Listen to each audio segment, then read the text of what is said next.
Strategic business development for construction companies. Think about the last time you or the people who report to you did not achieve their sales objective. Perhaps it was the perfect job that you had identified. You had a strong relationship, or at least you thought you did, with the folks that you were trying to sell, with a potential client, and the price was right, but you didn't get the sale. The question to ask is, why do people buy in the first place? Well, there's two reasons why they buy in the first place, predominantly. Number one is they're going towards pleasure, or number two, they are escaping from pain. So when people are wanting pleasure or desiring to escape from pain, they're much more likely to take on your solution. And the way to go from no sale to a sale is to put together a clear strategy to help you to understand how it is that you can lead the people that you are trying to sell to see your solution as a means for them to either achieve pleasure or escape pain.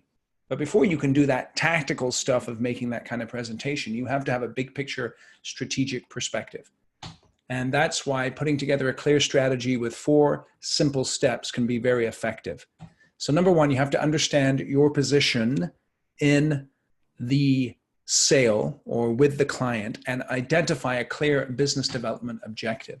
Number two, you have to be able to identify and deal with 4 different buying influences within each sale. Number three, you have to recognize and eliminate red flags.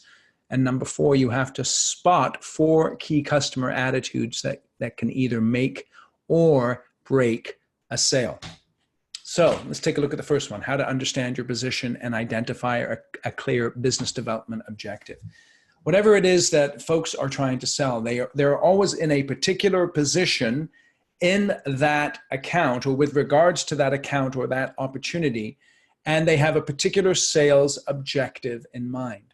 So the first thing you want to do is be able to pick an account where things are slightly off. Perhaps there's been some changes, either internal or external, that have affected the way that that client views your particular sales offering. And then you have to be able to define your current single sales objective. In other words, what is it that you're trying to sell, by when, and how much of it? In construction, it would be, what project is it that I want to engage with them on? How large is the project? And when is the bid going to be awarded? Okay. And so what are you selling, by when, and how much is very key in light of establishing a clear sales objective. And if you're going to be able to do any kind of strategy, you have to have a single clear sales objective in mind. And then with regards to that sales objective, you ask yourself, how do you feel about it? You can feel all the way from euphoric, I'm going to get this project, all the way to panic, there's no way I'm going to get it. But whatever the case is, you have to be able to spot yourself subjectively within that opportunity in light of the sales objective that you're looking to achieve. And the whole idea of a strategy is thinking, how can I improve my position in this opportunity with this client so I can achieve my sales objective? And that's just the start of a strategic sales approach. The second thing is how to identify and deal with 4 different buying influences. And in a complex sale, there are always 4 buying influences. And the 4 buying influences are the economic buyer, the user buyer, the technical buyer, and the coach. Each one of them is present in every complex sale. It's important that you understand who which people fill each role.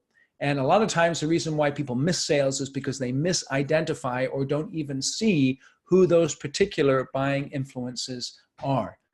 And so what you have to be able to do then is have a systematic way of locating buying influences within each sales objective and then charting those buying influences out.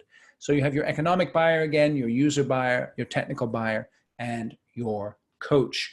And this little very simple chart is something that we use in the workshop to help people think through that particular sales objective and who the buying influences are for that particular objective. And by the way, the buying influences change depending on what it is that you're trying to sell. And we go into a great deal of detail describing how those changes occur and what you need to do in order to respond to those changes. So then the third thing is how to recognize and eliminate red flags. So if you think about your buying influences chart, if there's anything that you're unclear about, then that really is a red flag. And the best salespeople identify the most red flags in an account, and they use those red flags as signposts telling them what they need to do to increase the likelihood of them achieving their sales objective, who they need to talk to, who they need to influence, where they need to go in order to be more successful.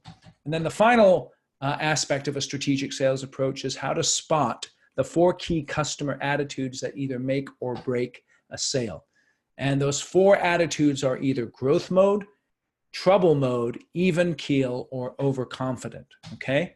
Now, we talked about earlier why people buy. They either want pleasure or they want to avoid pain. So they're going towards pleasure or they're looking to avoid pain, and that's why they buy. When people are in growth mode, they have aspiration that they want to fulfill. And that growth mode drives them to look to a solution to take them from where they are today to where they want to be. And if they perceive that your solution takes them from where they are to where they want to be in their growth mode, if you're going to give them some pleasure, in other words, as a result of doing business, then they are going to be more likely to pick you. Another reason why people buy is because they are in pain. They are in trouble. Let's say they know they need to be here, but in reality, they're here, and they think your solution will help to bring them up to where they need to be. In other words, escape the pain of their current situation. They are way more likely to buy. So you're always looking for people who are either in growth mode or trouble mode, because those are the folks that will listen. If people are in even keel mode or they're overconfident, in other words, nothing's really bothering them, or they think they're doing really well even if they're not, and you're not able to persuade them otherwise, then it's very unlikely that they are going to buy. And what your job is to identify each individual buying influence's attitude towards your particular offering, whether they are in even keel mode, growth mode, overconfident, or in trouble. Whatever the case is, you need to know, because that will lead you in light of your strategy. Okay, so the whole key of this workshop is very simple. It's identifying a clear, specific sales objective, understanding where you stand with regards to that sales objective, and then thinking through how can you improve your position, because the whole goal is to help you to put together a strategy to go from no sale, to more consistently be able to achieve your sales objective by doing these 4 things: understanding your position, identifying buying influences, recognizing red flags, and then spotting those key customer attitudes. So that's what the workshop would be all about. We could probably do it in 2 to 4 hours. It would be extremely practical, extremely hands-on, and I think your people would really enjoy it. So I hope you found the video helpful here and appreciate you watching.